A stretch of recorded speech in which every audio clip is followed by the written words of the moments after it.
Aksi KKB Papua disebut melanggar HAM. Yanto Eloy katakan para aktivis jangan hanya diam.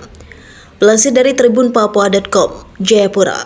Tokoh adat di Papua mengecam aksi teror dan kekerasan kelompok kriminal bersenjata yang merenggut banyak nyawa warga sipil dan aparat keamanan 3 bulan terakhir ini. KKB melancarkan sejumlah penembakan terhadap warga sipil dan petugas keamanan di wilayah pegunungan seperti Intan Jaya, Puncak, Yohikemo hingga Kabupaten Enduga. Selain membantai tukang ojek dan warga sipil, KKB juga merusak objek vital seperti membakar tower telekomunikasi, menembak pesawat serta mengganggu aktivitas di Bandara Udara DKI Yohikemo. Bahkan membakar pesawat sekaligus menyandra pilot CCR Philip McMartin di distrik Paru, Kabupaten Enduga, Papua Pegunungan. Tokoh adat Papua asal Sentani, Yanto Eloy, menyebut kekerasan yang dilakukan KKB Papua sudah pantas dikategorikan pelanggaran HAM berat. Ini sudah tentu pelanggaran HAM, karena korban yang berjatuhan oleh aksi KKB sudah sangat banyak.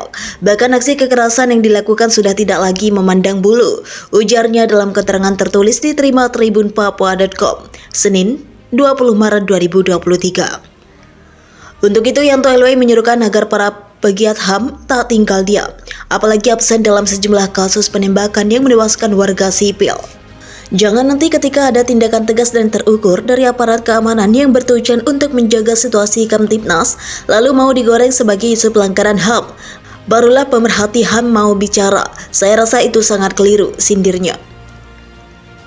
KKB Papua berulah di 3 wilayah. Diketahui KKB berulah di Kabupaten Enduga, Kabupaten Yohikemo dan Papua Pegunungan, serta di Kabupaten Intan Jaya, Papua Tengah. Kepala Operasi Damai Kartens, Kombes Faisal Ramadhani mengatakan, penanganan KKB di 3 kabupaten di Papua Pegunungan dan Papua Tengah terus dilakukan. Aparat mempertebal pasukan di Yohikemo dan melakukan patroli berskala tinggi di wilayah lainnya. Aparat gabungan polisi dan TNI terus berusaha melakukan langkah antisipasi guna menghindari jatuhnya korban jiwa. Ini menjadi atensi kita untuk melakukan penjagaan dan peningkatan kewaspadaan. Walau sampai sekarang kita belum menemukan keterkaitan satu sama yang lainnya, kata Faisal. Aksi bersenjata di Kabupaten Enduga terjadi pada 7 Februari 2023. Saat itu, Egyanus Kogoya dan kelompoknya melakukan aksi pembakaran terhadap pesawat milik CCR di lapangan terbang distrik Paru dan menyandera Kapten Philip McMartin hingga saat ini. Kemudian, situasi di Intan Jaya terjadi 2 kali. Pertama, pada 31 Januari 2023. Saat itu KKB melakukan aksi penembakan di dalam distrik Sugapa. Akibatnya 1 orang warga mengalami luka tembak dan akhirnya dievakuasi ke RSUD Nambuire. Lalu pada 7 Maret 2023, pesawat kargo PT Smart Efficient dan pesawat PT Debi Air di Bandara Bilorai, Intan Jaya, Papua Tengah. Saat itu ada aksi penembakan yang menyebabkan kedua pesawat melakukan ground dan gagal mendarat.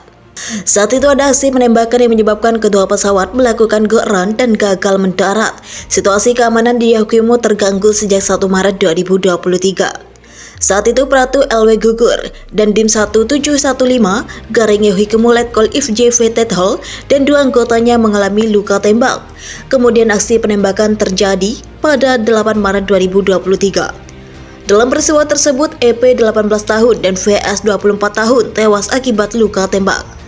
Kapolda Papua Irjen Matius Fakiri menduga pelaku penembakan adalah Hyo Tambuyingke yang merupakan pecatan anggota TNI dan telah bergabung dengan Egyanus Kogoya.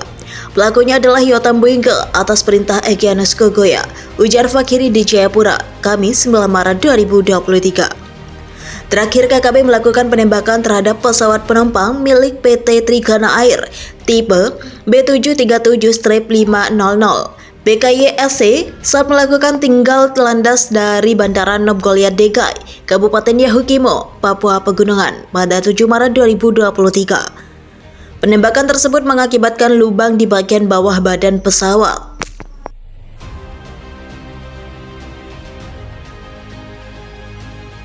Perang mulut KKB Papua dan OPM sampai ancam bongkar persembunyian kelompok teroris Egyanus Kogoya.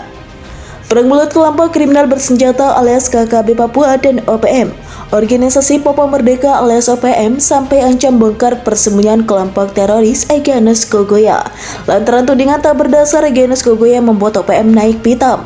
Ini terjadi di sela ketegangan KKB Papua dan TNI yang tengah berkonflik. Baru-baru ini KKB Papua juga berseru dengan organisasi Papua Merdeka alias OPM. Keduanya perang mulut sampai ancam bongkar tempat persembunyian. Penyebabnya, lantaran KKB Papua menganggap pekerjaan diplomasi OPM di luar negeri hanyalah akal bulus. KKB Papua khususnya kelompok Egyanus Kogoya, diplomasi yang dilakukan OPM hanya untuk kepentingan sendiri, bukan kemerdekaan Papua. Kondisi ini jelas menggambarkan pecah belahnya perjuangan kemerdekaan Papua.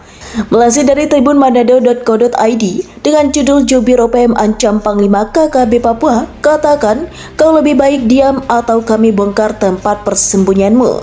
Juru bicara TPNPB OPM Sebi Sambom dan Panglima Perang KKB Papua Kodap Endegama Egyanus Kogoya kini terlibat perang mulut. Sebi Sambom mengangkat suara soal tudingan Panglima Perang Egyanus Kogoya yang menilai pekerjaan diplomasi Papua Merdeka di luar negeri hanya akal bulus. Melihat kondisi ini, KKB Papua tampak telah terpecah belah di tengah usaha memerdekakan tanah Papua dari NKRI. Beredar video Egyanus Kogoya menilai 4 orang diplomasi di luar negeri termasuk Sebi Sambom adalah perjuangan untuk kepentingan diri sendiri. Kami semua sebenarnya terus berjuang untuk Papua Merdeka, kata Sebi Sambom. Sebagai perjuang KKB di luar negeri, kata Sebi Sambom, ia tak pernah berhenti sesaat pun untuk membangun jaringan internasional. Saat ini, kata Sebi Sambom, TPNPB OPM sesungguhnya semakin lemah. TPNPB OPM tak bisa lagi berjuang untuk Papua Merdeka. Pasalnya, lanjut Sebi Sambom, TPNPB OPM telah digabung dari berbagai penjuru oleh TNI Polri, terorisnya Indonesia. Kau, Egyanus Kogoya, adalah anak kecil yang baru tumbuh dan kaget melihat Papua yang kini mulai merdeka, kata Sebi Sambom. Egyanus ini tak bersekolah sehingga tak mengerti apa itu diplomatik, tanda Sebi Sambom. Karena itu, katanya, lebih baik Egyanus diam dan berhenti dari tindakanmu yang menyusahkan masyarakat dengan merampok.